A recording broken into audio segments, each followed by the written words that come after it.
Okay, so we'll start off with a little bit of backstory on Luke and Mike. These two security guards stand sentinel over the entrances to Sleepywood. More specifically, though, Luke guarded the Genesis dungeon entrance to Sleepywood, while Mike guarded the Pyrrhion dungeon entrance to Sleepywood. Nowadays, Luke stands guard at the entrance in Six Path Crossway, while Mike guards the exit to the town of Sleepywood. If you aren't familiar with what the dungeon refers to, it's kind of Sleepywood as a whole, but it's also the cursed sanctuary deep within the tunnels that run beneath the center of Victoria Island, below where Sleepywood is located. Originally, it was simply called the dungeon because it was the sole dungeon in the game at the time, and it was the strongest area available prior to Assyria coming out when MapleStory officially launched. So essentially, both Luke and Mike have been in the game since the very beginning. They haven't really received many updates over time, though they do still get included in a few quests that have been added over the years. While they were never prominent characters, Mike was actually included in a minigame called The Legends Return, which was introduced during an update to Star Planet during the version 163 Firepower update on July 7th, 2015. Unfortunately, Star Planet was closed a little over a year later in version 177 Strange Stories, but the Legends Return minigame comes back from time to time during event periods. But in that, you could take the form of Mike, whose skills included Crush, Maul, Iron Spirit, Battle Shield, and Trumpet of Sacrifice. Now you might be thinking, he's just a guard, how is he possibly a legend? Or what even makes him different from Luke? They literally have the same exact NPC sprite. Well, that'll be explained a little bit later, but I am glad that they included him because it actually does make sense lore-wise. So Luke's old basic dialogue whenever you would wake him up from his nap is that he hates people who wake him up. You ask him what he's doing, and he says he's guarding the entrance to Victoria Island Center Dungeon, which was the name of the map. He warns you to be careful inside, because the monsters you've faced before don't even compare to the ones inside. He suggests that you don't enter unless you can protect yourself. Quest-wise, though, your first interaction with Luke would be if you happen to come across him standing guard outside of the dungeon entrance. He would stop you to tell you he has a favor to ask. Every year, he makes his mother a special, healthy, and tasty dish, a snake drink. He doesn't have any free time these days due to his guard job, and he asks you to gather the ingredients, which are 100 junior Neki skins and 10 surge wings. But for dessert, he plans to give her a salad, so you'll need to fetch that as well. After you gather everything, he tells you the snake drink is actually quite rare, and he doesn't normally share it with anyone, but if you want to stop by sometime, he will share it with you. He's been collecting gems found in the area, and he gives you one as a reward. Anyway, that quest leads into another, but only if you were playing a warrior class. Whenever you would return for that drink offer, he tells you that he and his mother drank it all. But now you look much stronger than before, though not as tough as him. Since you have gotten stronger, he confides in you that he's thought of journeying somewhere, tired of his security job. He's trying to make some decent equipment in preparation, and even visited Mr. Smith from Pyrrhion, but Luke complains that the blacksmith wanted some ridiculous materials. Luke wants to be a warrior like you, and since it's too hard for him, maybe you can help out. To make the glove that he wanted, he needs 1 black feather,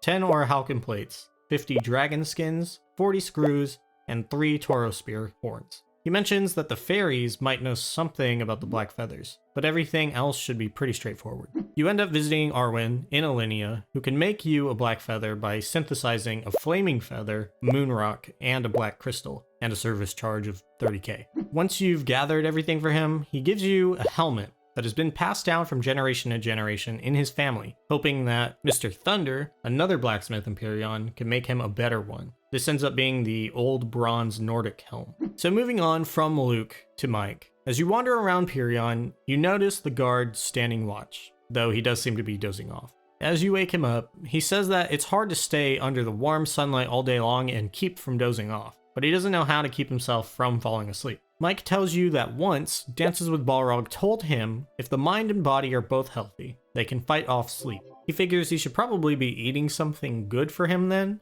and he trusts that you'll bring him something that would be good, because if you were really a great adventurer, you'd be familiar with various items and their effects. So you pretty much just bring him a variety of basic potions, red, orange, white, and blue to be specific. When you return to Mike, he's snoring at his post again, and you wake him up, and he says he thought you wouldn't have been back so quick. He tries each potion, one at a time, and doesn't really feel any different, but he hopes that the effects will kick in later. There's a little joking nod here that medicine usually works like that. It wouldn't just heal him right away because this isn't a video game.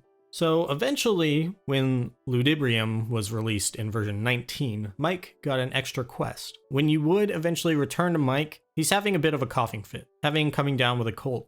He says that it'd be bad news if he were to get sick and lose focus while doing his job here. Whenever he came down with a cold, his mother would make him a special soup. He asks if you would be willing to gather the ingredients for him. 10 lupin bananas, 30 hard walnuts, 20 small eggs, to be made into a soup and cure his cold. So you source the ingredients from lupins in Alinea and black rats and tweeters within Eos Tower, and deliver them to Mike, who prepares the soup and he drinks it up, already feeling better afterwards. In return, you get 1 single elixir. Wow. Of course, the reason I wanted to cover the guards is because Mike is just barely related to Tristan's old Gladius. So Krishrama says that a few decades ago, when he found out Tristan had passed away, he couldn't believe his ears. He was the one who made the hero's Gladius for him, and thought that anybody worthy of possessing the sword would have been indestructible. To reawaken the sword, you need to gather up rare materials, but he doesn't know how you would obtain any of them, so he sends you to Mike instead, because he used to study Victoria Island before becoming a guard. So of the materials, he says that the ancient scrolls were used by ancient magicians to create the golems, so perhaps they would have it. A piece of ice that never melts could be obtained from the fairies of Alinea, but ice drakes have them as well. And finally, the flaming feather is a feather resembling flame that has something to do with a fire-breathing dragon that must be unbelievably vicious. He wishes you good luck on obtaining them all. And that was kind of it for a long while. That's all they were ever involved in up until the episode 1 quests were released, and eventually Evan. And then again when the Black Mage related Explorer questline came out in red. If you aren't aware of what the episode 1 quests are, they were the original Explorer story quests that eventually got extended to non-explorers. These kind of led up to you fighting various demons in each of the 5 main Victoria Island towns, and eventually Astaroth. It got reworked a couple times, so it's a little bit confusing, but eventually the questline was completely removed, and now you just immediately fight the demons without any story behind it. So in those episode 1 quests, if you were a warrior, you would end up fighting the demon Andros and getting his head as a hat. I don't really want to go through all of it since it's pretty long and it probably make its own entire video. But basically, in the end, you find out from Dances with Balrog that Andros is an evil demon who was sealed in Pyrrhion, though somebody has broken his seal. This has allowed Andros to kind of take vengeance on Pyrrhion by disrupting the water import from Kerning City and attacking Chief Stan of Hennesys to make him despise Pyrrhion. Andros had possessed a warrior who attacked Chief Stan and left behind an iron fragment that had a magical trace on it. Grendel the Really Old figures out that the magic was used to control humans, and he shows you who it had possessed in the past. When you take a look into Grendel's crystal ball, you see Luke. You go and confront Luke, but a snake pops out and drops the old warrior training instructor's badge. So it turns out Luke wasn't the one who attacked Chief Stan, it was the warrior training instructor. But interestingly, during some of Chief Stan's dialogue, he truly believes that Luke couldn't have attacked him. Stan is the one who gave Luke a job when he was rebelling and wandering around with nothing going for him. But anyway, that's kind of it for Luke's involvement in that. In the original Evan quests that revolved around Francis the Puppeteer, Chief Stan would introduce himself to you as he'd heard about you from Rena. The blue mushrooms nearby have started acting strange, some even appear to be crying, but they still attack people who pass by. And he has you speak with Bruce, who studies mushrooms. After you find out that the puppets are causing monsters to change, you return to Luke with your findings, and he says that it seems doubtful, but a guard should always be prepared for even the smallest chance of danger. He'll warn the other towns, and if you're not too busy, he has you deliver an official notice to Mike, the guard in charge of Pyrrhion. The notice is high level of possibilities for unprecedented phenomenon occurring in monster forces near towns. Observation requested. So when you go to Mike, he's yawning, slightly snoring, but he stands at attention when you approach. You give him the notice and tell him everything that's going on.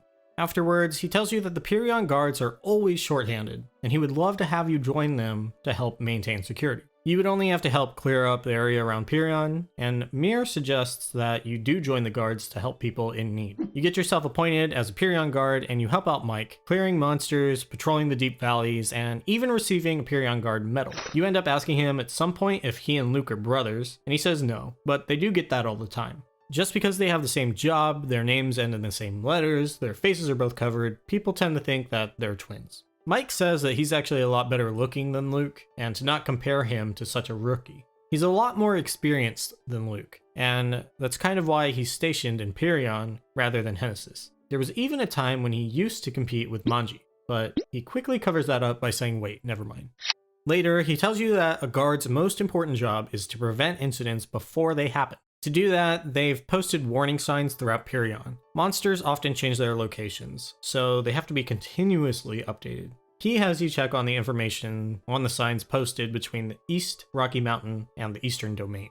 And then after you do that, later he tells you a phenomenon similar to what Luke had described has occurred inside of Sleepywood Dungeon. According to some adventurers, there's something strange going on with the zombie mushrooms in the ant tunnel. So you need to go and investigate and see if you can discover a puppet. You do end up bringing back a puppet, and he says he should strengthen the security around Pirion. Eventually, there's another case of monsters acting strange. He thought it only affected mushroom monsters, but now it's the wild boars too. And you find, yet again, another puppet, and because of the strange incidents lately, Mike requests additional guards finally. He probably won't have to keep pestering you to do more things for him, but it doesn't mean that you're no longer an honorary Pirion guard. He mentions that your deeds as a guard are famous, so more people will recognize you.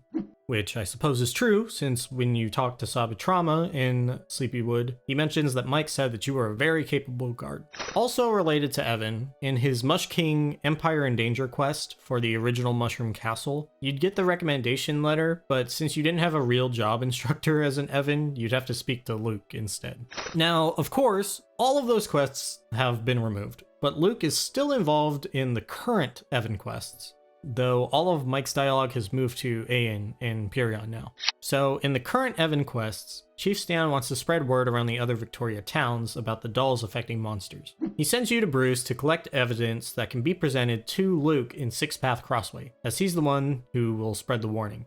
Since Six Path Crossway has taken over as a central area of Victoria Island, Luke now guards the entrance to Sleepywood from there, rather than outside of Hennesys. So you find him snoozing, you wake him up, and he kind of complains that he was dreaming about chainmail bikinis. He directs you to Sleepywood and then plans on going back to his nap. But you give him the warning, and he says he'll relay the message to the other towns. Luke then has you visit Aeon in Pirion to give her his official statement that was originally meant for Mike. So you go, you tell Aeon everything, and she says that the guards in Pirion are always short on help and asks you to join the Victoria guards rather than the original Pirion guards. Again, Mir says that it's a good idea, and then you get made an honorary member of the Victoria guards. You do some work, and she gives you an honorary guard medal, though it's still the Pirion guard medal from the original quests. She has some of Mike's old dialogue, so you go and you check the warning signs throughout Pirion, and then there's a couple of ghost stump incidents, and you collect another doll. And then she requests some additional guards, and you don't have to help anymore. So in the red update, explorers were given their own story quests, which people typically do for the emblem. If you happen to be a mage explorer, Rondo is at Six Path Crossway blocking the dimensional portal, and you end up smacking his hat off, trying to get his attention. This ends up being a problem because Rondo is actually an anima, and he's kind of worried about talking to humans with his ears exposed. So you end up having to search for his hat, asking Luke if he's seen it. Luke actually has an array of 3 hats that he's found, one of which is Rondo's, but you can pick any of them and take it back. More recently though, during the final battle against the Black Mage, during the Alliance's determination events, Mike spearheaded the Twilight Defense mission. I can't find any of his actual dialogue because the event strings are server-sided, and I personally missed a majority of the Black Mage events, so I never got to do it. I've tried searching for videos of it, but all I can find is a single 6-minute video of somebody doing the actual event rather than reading through any of the dialogue, which is fine, but that means I can't find a whole lot of information on what the Twilight Defense even is. From what the quest log says though, the Black Mage's underlings who were presumed defeated have reappeared to attack Maple World's defenses. You end up using a powerful cannon to fend off their attacks. Again, hard to find any information, but Mike does say he wonders how that hero who used to ask him for directions is doing, and that he misses the old peaceful days.